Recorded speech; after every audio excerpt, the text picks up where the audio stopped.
Muito bem, estamos de volta com o nosso programa Nisto Cremos, as grandes verdades da Bíblia. E olha, se prepare porque hoje nós vamos estudar um tema extraordinário. Vai exigir de você muita atenção e, sobretudo, muita tranquilidade para entender o tema que nós vamos estudar hoje, que é o remanescente e a sua missão. Em nosso estudo de hoje, eu quero falar abertamente sobre alguns grandes erros praticados no mundo religioso e como identificar o verdadeiro povo de Deus. Antes de começar, porém, eu quero fazer 3 declarações. Primeiro, eu não creio que os verdadeiros filhos de Deus estão todos na mesma igreja ou denominação religiosa. Existem cristãos falsos e cristãos verdadeiros em todas as comunidades cristãs. Na minha igreja existem cristãos falsos e cristãos verdadeiros. Eu creio também que Deus tem filhos sinceros, que não estão em nenhuma igreja. Mas também creio que Deus sempre teve um povo aqui na terra. No estudo anterior, o número 12, nós vimos em detalhes sobre a igreja de Deus na Bíblia, no Novo Testamento. Deus tem uma igreja na terra. Essa igreja foi estabelecida para dar continuidade ao ministério de Cristo. Esta igreja tem uma missão específica. Essa igreja existe para glorificar a Deus. Tudo isso nós vimos no estudo anterior. A segunda declaração que eu desejo fazer, antes de entrarmos a fundo no tema de hoje, é que este tema, o estudo de hoje, eu não tenho com ele a intenção de apontar erros de pessoas. O que eu vou fazer aqui é identificar sistemas religiosos, o falso e o verdadeiro. E a terceira declaração é que você verá que tudo o que eu vou falar aqui será extraído da Bíblia. Como você já deve ter visto, o tema de hoje é o remanescente e sua missão. O que significa a palavra remanescente? Significa os que ficaram, os que sobraram. É uma referência aos fiéis seguidores de Jesus, os que se mantêm fiéis a Cristo e a sua palavra. Ou seja, a própria Bíblia deixa claro que no meio de tanta confusão no cristianismo, tantos grupos religiosos, tantos sistemas religiosos, há um remanescente fiel, os que sobraram. A questão é, quem é esse remanescente fiel de Deus? Algumas profecias identificam claramente o povo remanescente de Deus, mas sempre em contraste com o poder inimigo do povo de Deus, o poder perseguidor do povo de Deus. E quando identificamos um deles nas profecias, fica fácil identificar o outro. Assim, se identificarmos o povo de Deus, vamos saber quem é o anticristo. Se identificarmos o anticristo, saberemos facilmente quem é o povo de Deus. Qual você quer primeiro? Bem, vamos começar analisando alguns textos da Bíblia, especialmente algumas das grandes profecias da Bíblia, para identificarmos quem é o anticristo. Me acompanhe nesse estudo.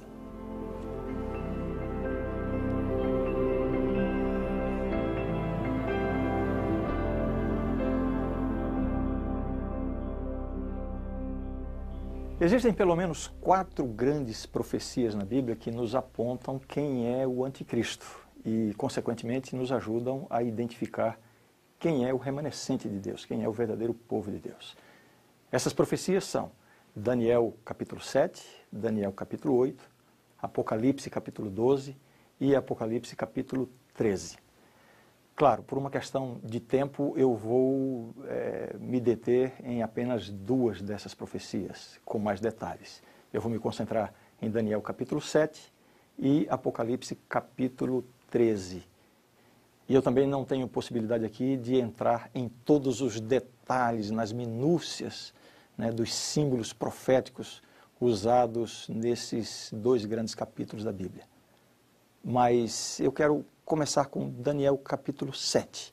Vamos fazer uma leitura dessa profecia. Você vai precisar ficar muito atento, porque através dos elementos dessa profecia nós vamos descobrir coisas fantásticas, coisas extraordinárias aqui.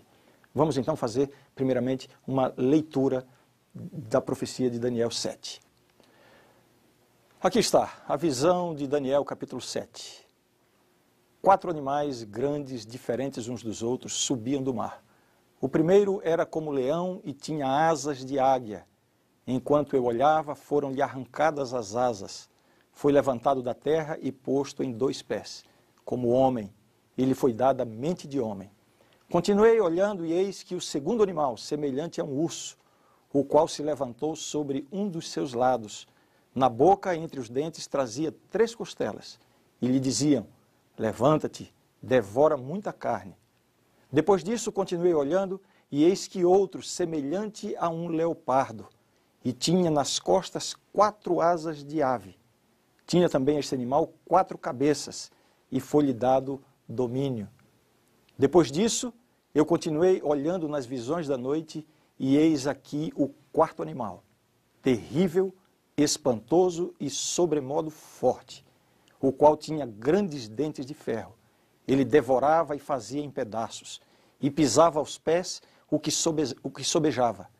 Era diferente de todos os animais que apareceram antes dele, e tinha 10 chifres.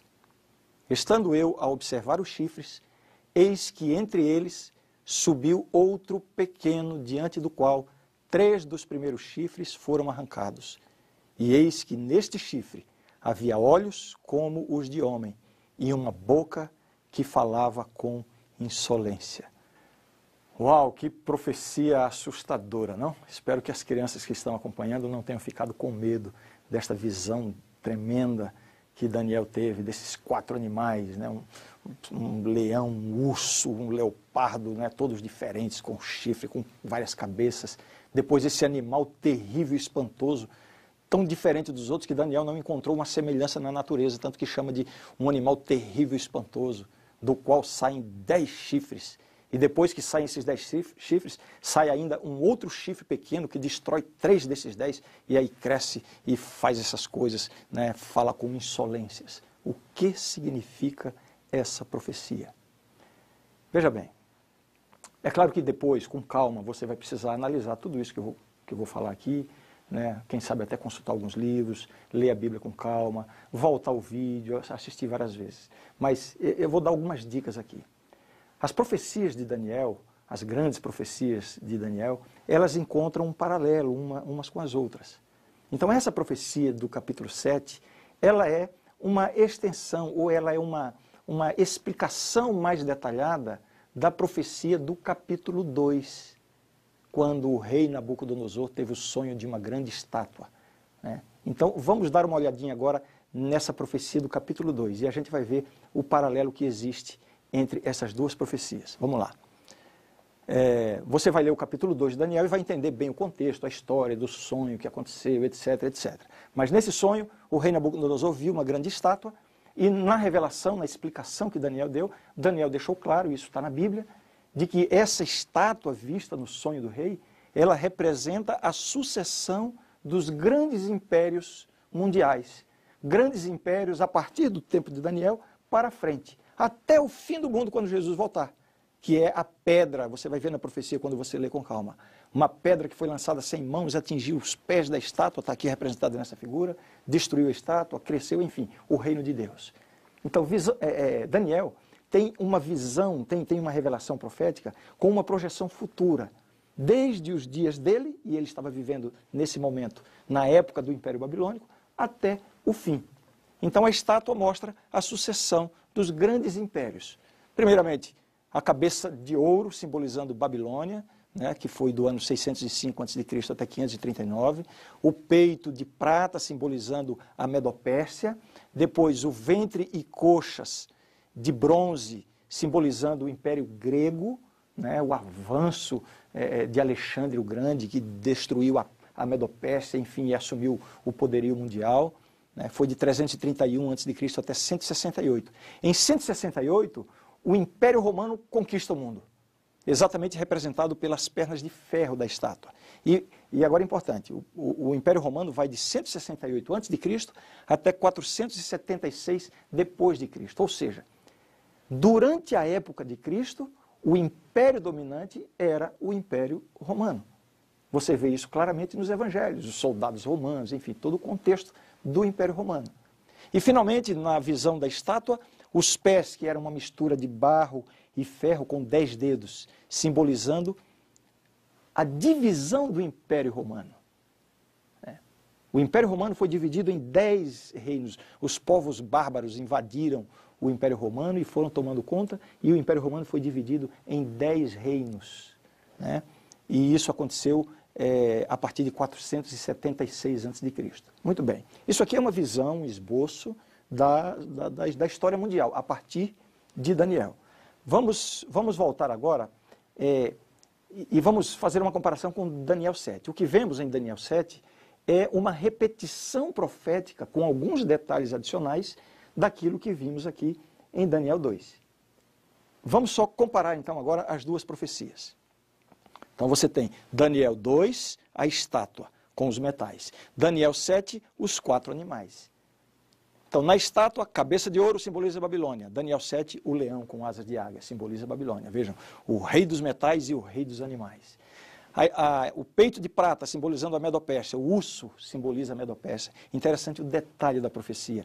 A profecia diz que o urso tinha um lado mais alto do que o outro. A Pérsia dominou a Média, se tornando mais forte. 3 costelas na boca, os 3 reinos conquistados pela Medopérsia, né? A Lídia, o Egito e Babilônia, e assim por diante.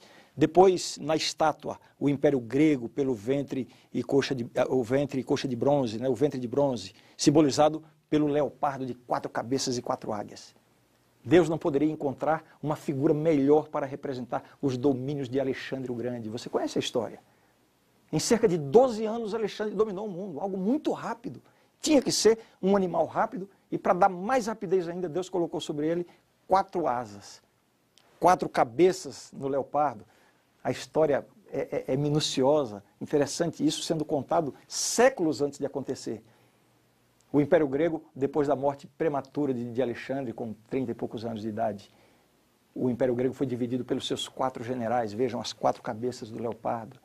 Eu estou comentando alguns detalhes para você ver como a profecia se cumpriu minuciosamente. Finalmente, na estátua, as pernas de ferro, representando o Império Romano, em Daniel 7, vem esse animal terrível e espantoso, que representa também o Império Romano, porque a sequência é a mesma. A estátua, os 10 dedos da estátua simbolizando os 10 povos bárbaros que invadiram o Império Romano e o dividiram em 10 reinos. O animal terrível e espantoso, o quê? 10 chifres. Chifres em profecia simbolizam reinos. Então você vê aqui a minúcia, né, do cumprimento da profecia. Daniel se viu assustado diante dessa visão. E então ele desejou saber o significado, principalmente com relação ao 4º animal e os seus 10 chifres, e também daquele chifre que apareceu no meio dos 10. Bem, já vimos pelo paralelo com a estátua de Daniel 2 que o 4º animal representa o Império Romano e que os 10 chifres, equivalentes aos 10 dedos da estátua, representam a divisão do Império Romano entre as 10 tribos bárbaras. Mas o que dizer desse chifre que subiu entre os 10 e acabou destruindo 3 e depois fez tanto mal ao povo de Deus? Veja só o que diz a profecia sobre esse chifre pequeno que surgiu na cabeça desse animal terrível e espantoso. Diz assim: então ele disse: o 4º animal será um 4º reino na terra, o qual será diferente de todos os reinos, e devorará toda a terra, e a pisará aos pés, e a fará em pedaços. Uma descrição histórica, sendo que antecipada, né, profética, do Império Romano. Aí vem a continuação. Os 10 chifres correspondem a 10 reis, que se levantarão daquele mesmo reino, e depois deles se levantará outro, o chifre que surgiu depois, o qual será diferente dos primeiros, e abaterá a 3 reis.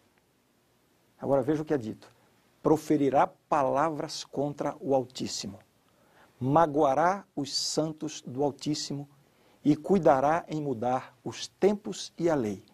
E os santos lhe serão entregues nas mãos por 1 tempo, 2 tempos e metade de 1 tempo. Aqui está uma identificação. Vamos parar aqui, nesse chifre pequeno de Daniel 7. Outro dia eu estava pregando numa igreja sobre essa profecia e na saída da igreja uma pessoa passou por mim e disse assim: nossa, pastor, é muito chifre para minha cabeça. E eu sorri e disse: é, para a minha também. Saiba que chifre em profecia simboliza poder, reino. Né? Cada aspecto desses são símbolos proféticos. Né? Animal em profecia também simboliza impérios, reinos, etc. Vamos nos deter um pouquinho aqui nesse chifre pequeno. Pelo que nós lemos, trata-se de um poder blasfemo e perseguidor do povo de Deus. E que vai dominar por um período de tempo. Qual é o período de tempo que diz aqui? 1 tempo, 2 tempos e metade de um tempo. Ou seja, 3 tempos e meio. Não fique confuso que a gente vai entender isso. Vejamos agora detalhadamente as características desse poder blasfemo e perseguidor nessa profecia, também chamado de anticristo, porque vemos que está perseguindo o povo de Deus, está contrariando a lei de Deus. Vejamos aqui algumas características bem pontuais, né? Características do poder blasfemo e perseguidor, segundo o texto que nós lemos. Primeiro, surge dentre os 10 chifres do animal, do quarto animal. 3 chifres caem diante dele. É dito que esse pequeno chifre, pequeno a princípio, que depois cresce, ele é diferente dos outros. É dito que ele tem olhos como homem. Fala insolência contra o Altíssimo. Persegue os santos do Altíssimo. Tenta mudar tempos e leis. E domina por 3 tempos e meio. Aqui estão as características. Vejamos. Surge dentre os 10 chifres do quarto animal. Eu já disse aqui que os 10 chifres representam as tribos bárbaras que invadiram o Império Romano entre os anos 300 e 500. O único poder que surgiu depois da divisão do Império Romano em 10 reinos foi o poder político do papado. Até então, o Papa exercia poderes principalmente na esfera religiosa. Mas no ano de 538, através do decreto de Justiniano, o Papa assume a supremacia papal. Esse decreto foi assinado algum tempo antes, mas havia alguns povos que se opunham ao predomínio do papado. Mas somente em 538 é que esses 3 últimos povos que se opunham foram totalmente destruídos. Os érulos, os vândalos e os ostrogodos. Lembra do chifre que quando subiu, 3 caíram? Coincide exatamente com a profecia apontando para o papado. Então, em 538, o papado assume a supremacia. Não há mais oposição. Ou seja, o único poder na história que se encaixa dentro dessas características da profecia é o poder papal. Nós vamos continuar vendo aqui em mais detalhes isso aqui. Outra característica, 3 chifres caem diante dele, érulos, vândalos e ostrogodos, as tribos arianas que foram derrotadas pela influência do Papa. Em 538, com a queda dos ostrogodos, tem início o período de supremacia papal. Essa oposição dessas 3 tribos bárbaras aconteceu por questões teológicas, eles eram arianos, era uma divergência em relação à interpretação da divindade de Cristo, mas finalmente foram destruídos. 3 chifres caem diante dele, e isso acontece exatamente quando o poder papal assume a supremacia. Vejamos a outra característica.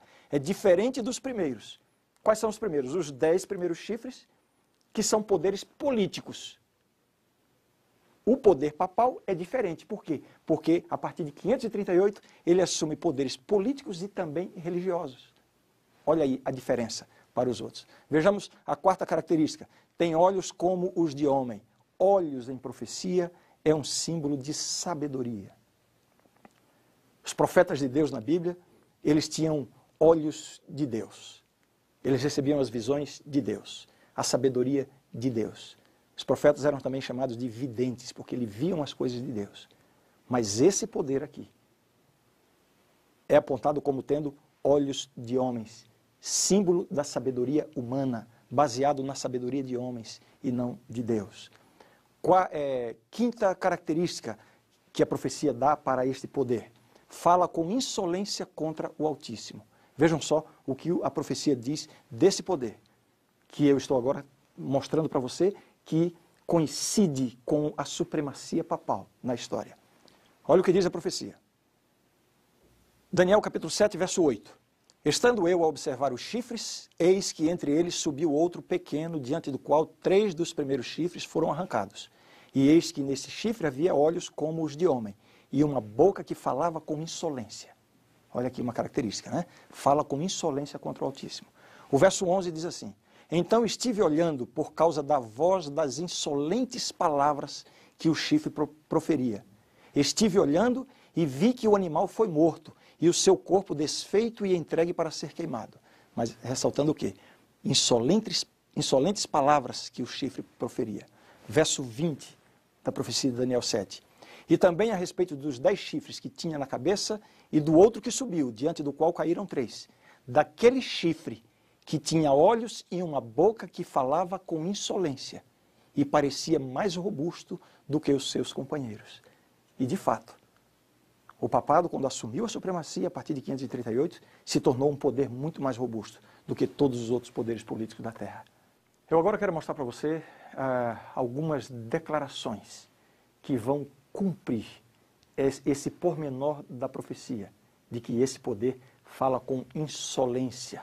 Alguns textos com palavras proferidas pelo sistema papal. Preste bem atenção. Texto escrito por um sacerdote católico no século XVIII. Apenas algumas declarações e aqui embaixo você tem a referência bibliográfica para que você possa analisar, ampliar a sua pesquisa, examinar com mais cautela. Ele diz assim: o Papa é de tão grande dignidade e tão exaltado que ele não é um mero homem, mas é como se fosse Deus e o vigário de Deus. Você sabe que a palavra vigário significa substituto. Continuando. O Papa é coroado com uma tríplice coroa, como Rei do céu, da terra e das regiões inferiores. A outra declaração.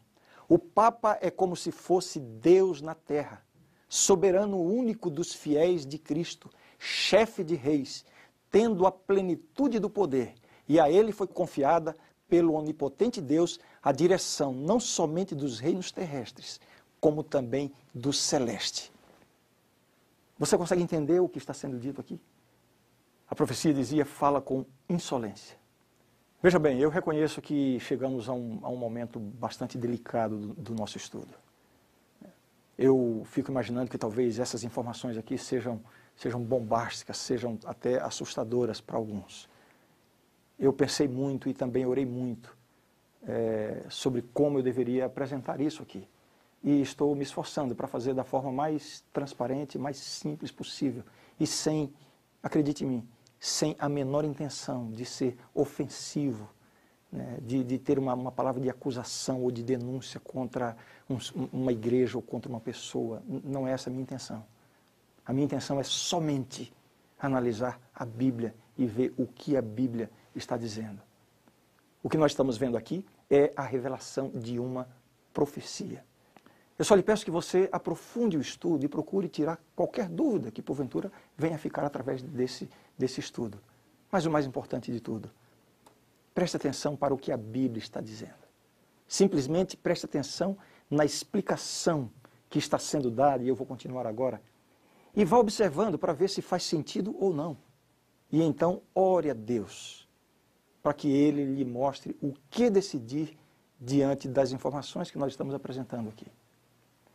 Veja bem, a profecia está falando de um poder blasfemo, perseguidor dos fiéis servos de Deus, e que possui algumas características bem claras, como acabamos de ver. Na história, o único sistema que surge após a divisão do Império Romano, ou seja, depois dos 10 chifres do animal terrível e espantoso de Daniel 7. O único poder que surge depois da divisão do Império Romano é o poder papal. Então é isso, o papado é o único poder em toda a história que se encaixa em todos os detalhes da profecia. Vamos ver essas características novamente, aquelas que podemos chamar de as características do anticristo. Veja só o que o apóstolo Paulo escreveu a respeito da apostasia nos últimos tempos. Eu acho que não poderemos dizer que se trata de uma mera coincidência. Vejam nas palavras do apóstolo Paulo. 2 Tessalonicenses, capítulo 2, versos 3 e 4. Ninguém de nenhum modo vos engane, porque isto não acontecerá sem que primeiro venha a apostasia, e seja revelado o homem da iniquidade, o filho da perdição, o qual se opõe e se levanta contra tudo que se chama Deus ou é objeto de culto, a ponto de assentar-se no santuário de Deus, ostentando-se como se fosse o próprio Deus. O apóstolo está aqui denunciando a vinda do anticristo, e vejam, o anticristo é um sistema religioso. O contexto dessa passagem mostra isso, a ponto de assentar-se no santuário de Deus. Então há um esquema religioso por trás de tudo isso. Vamos continuar com as características do anticristo de acordo com a profecia de Daniel 7. Já falamos de 5 características, falta agora a 6ª característica. Já vimos que surge dentre os 10 chifres do quarto animal, isso acontece com o papado. 3 chifres caem diante dele, os vândalos, os érulos e os ostrogodos, para que ele pudesse assumir a supremacia em 538. É diferente dos primeiros, porque diferentemente dos outros tem também o poder religioso, né? Tem olhos como de homem, todo um sistema construído na base de sabedoria humana e não de sabedoria divina. Fala insolência contra o Altíssimo, nós vimos aqui alguns exemplos, alguns textos. E agora a 6ª característica, segundo a profecia de Daniel 7, persegue os santos do Altíssimo. Está lá em Daniel 7. Olha, nós não temos tempo aqui para analisar as grandes perseguições realizadas pela Igreja Católica ao longo da história. E também não é um assunto sobre o qual precisamos ter nenhum melindre, porque há alguns anos atrás o próprio papado reconheceu e até pediu perdão publicamente por essas atrocidades cometidas na história. Mas ficam aqui alguns exemplos. Procure saber o que aconteceu com os valdenses, os albigenses, os huguenotes, os discípulos dos reformadores, né, as vítimas da Inquisição, cristãos fiéis que foram perseguidos por esse sistema. Cumprimento exato da profecia bíblica.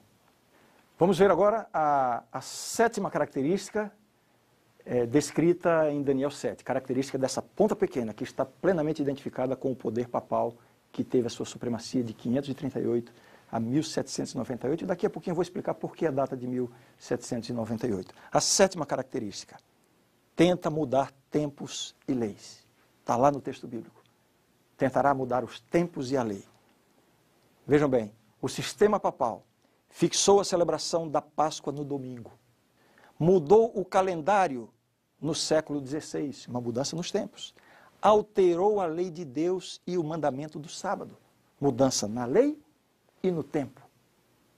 Vamos ver então uma comparação entre os 10 mandamentos, conforme estão na Bíblia, Êxodo 20, e os 10 mandamentos conforme o Catecismo Católico, né?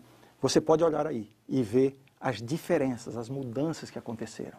Podemos destacar, dentre as muitas mudanças, podemos destacar aqui o seguinte: o 2º mandamento da lei de Deus, que diz, não farás para ti imagem de escultura, não te encurvarás diante dela, etc, etc. Esse mandamento desaparece dos mandamentos do catecismo, que fala sobre adoração com imagem de escultura. Outra grande mudança, a lei de Deus, no 4º mandamento, diz, lembra-te do dia do sábado para o santificar. No catecismo católico, esse passa a ser o 3º mandamento, mas olha a mudança, guardar domingos e festas. Quando a lei de Deus fala, lembra-te do dia do sábado.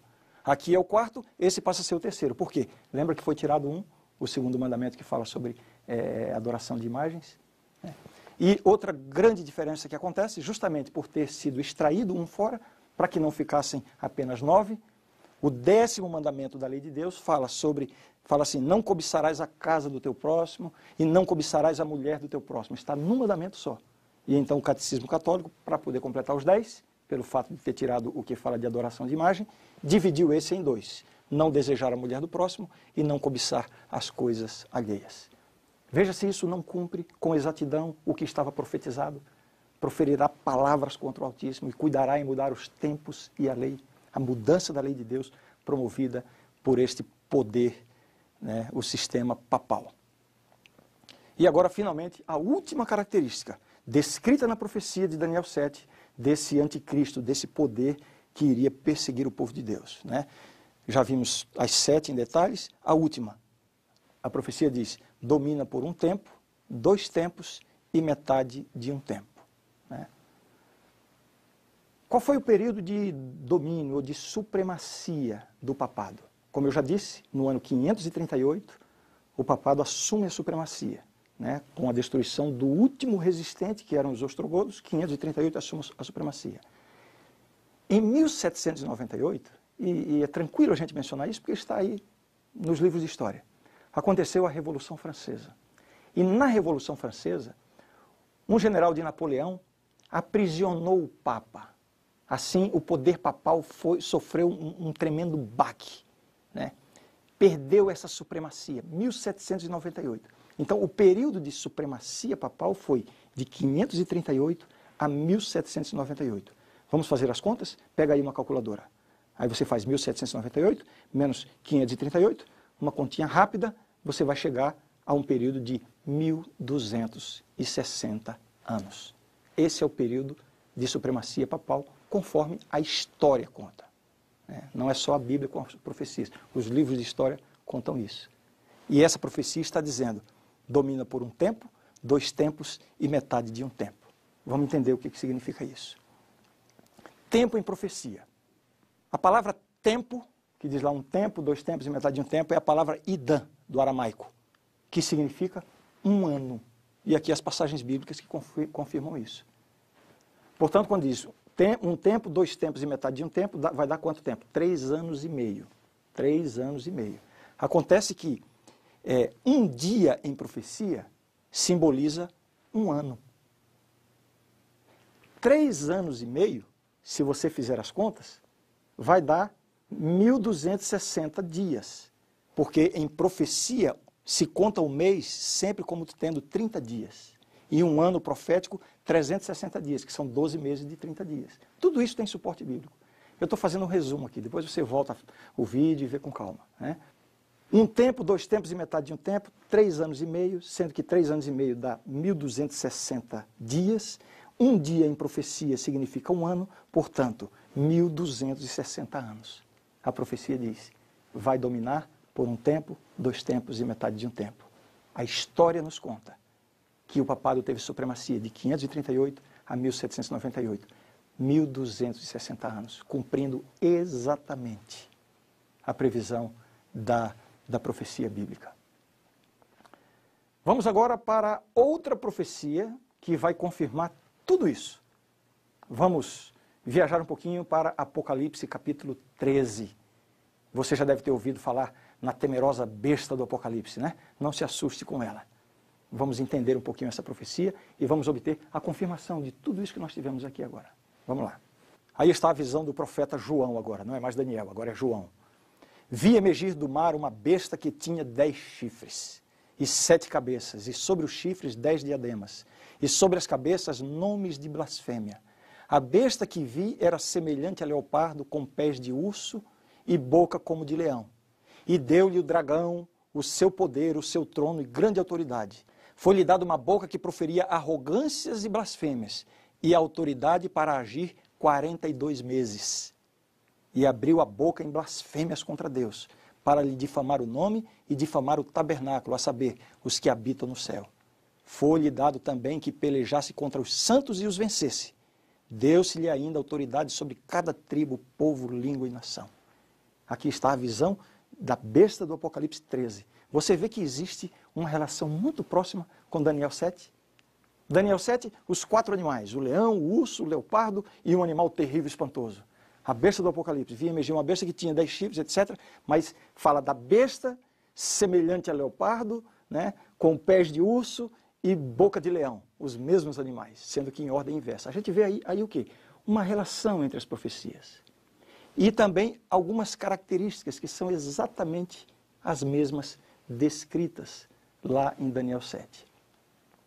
Veja só o paralelo, então, que existe entre essas duas profecias, Daniel 7 e Apocalipse 13. Vamos ver em detalhes o paralelo.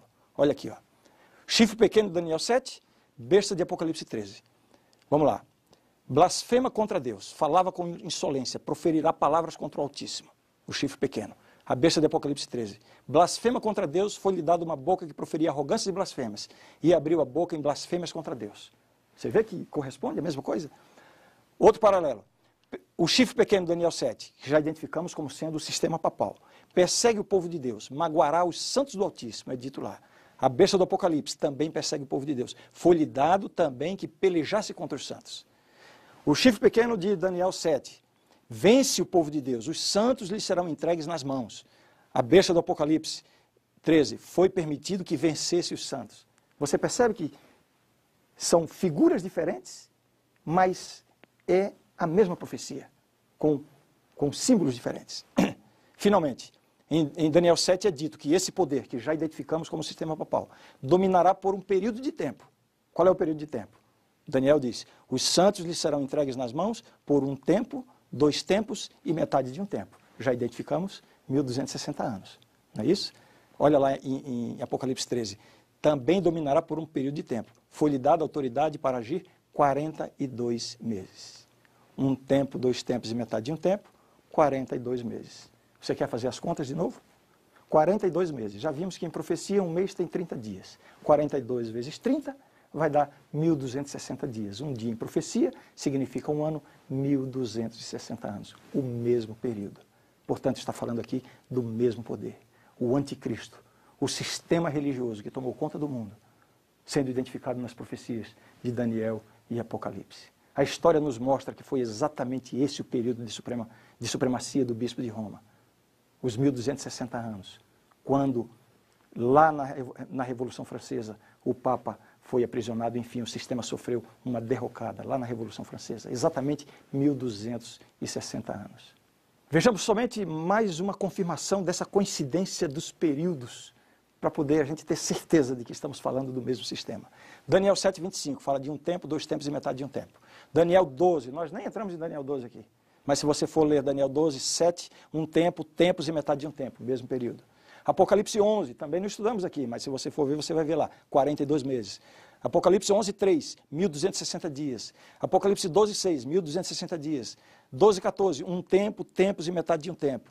13, 5, 42 meses. Não fica dúvida que está se falando do mesmo poder que teve supremacia de 538 a 1798.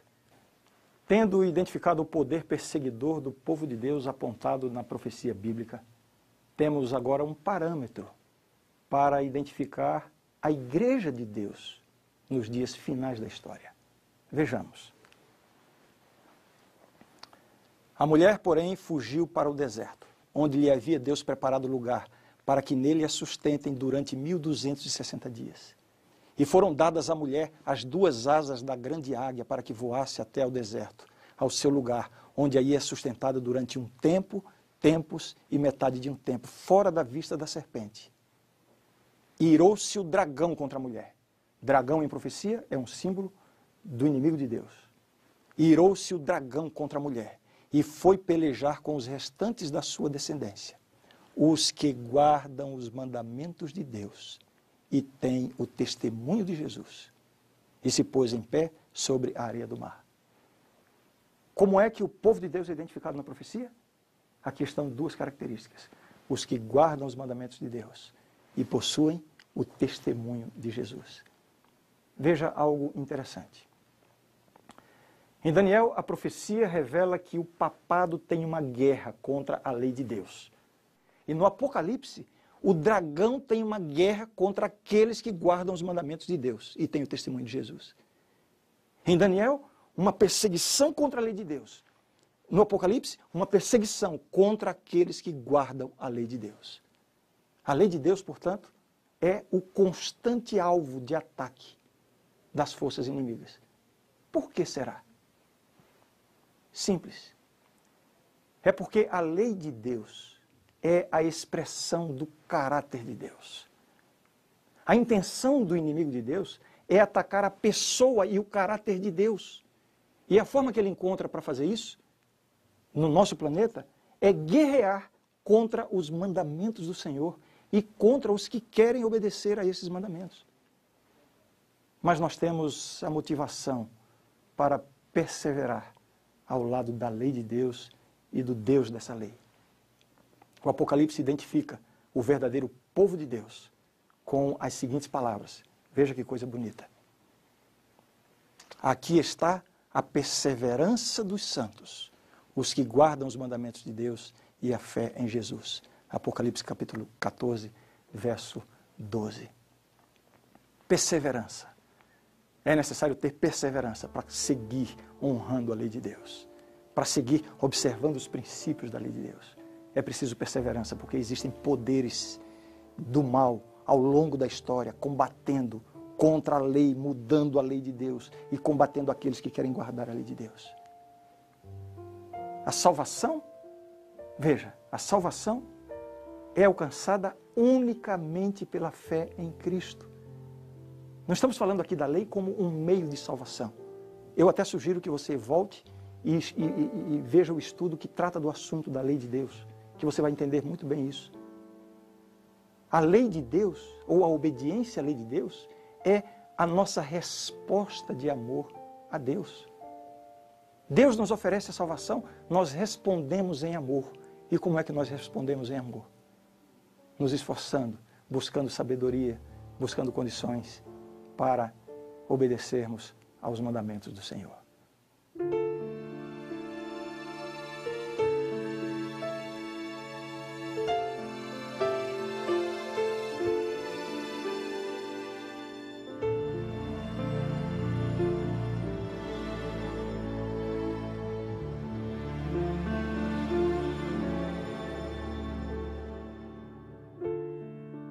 Posso chorar, não consigo mais guardar.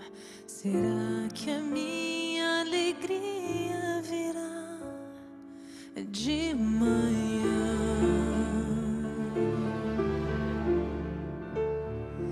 E de manhã teu calor vem me envolver. Ainda assim me sinto sozinha, Senhor. Promessas quebradas, mentiras e ilusões, pecados me envergonham e manchado está o meu corpo.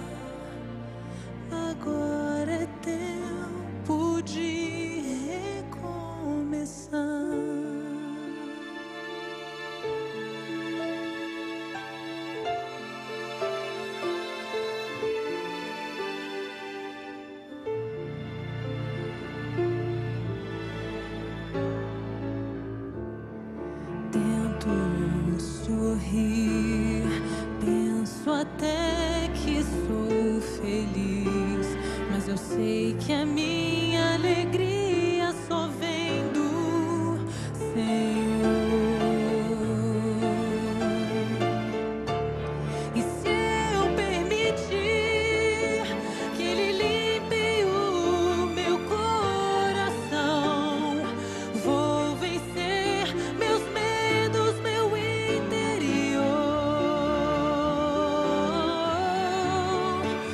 então, por que tu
A grande verdade do estudo de hoje é esta: a Igreja Universal compõe-se de todos os que verdadeiramente creem em Cristo, mas nos últimos dias um remanescente tem sido chamado para fora, a fim de guardar os mandamentos de Deus e a fé de Jesus. Este remanescente anuncia a chegada da hora do juízo, proclama a salvação por meio de Cristo e prediz a aproximação de seu segundo advento. Esta é a verdade e eu creio nisto. Na próxima lição, vamos estudar o tema Unidade no Corpo de Cristo, um assunto importantíssimo para todos os cristãos e eu espero que você não perca.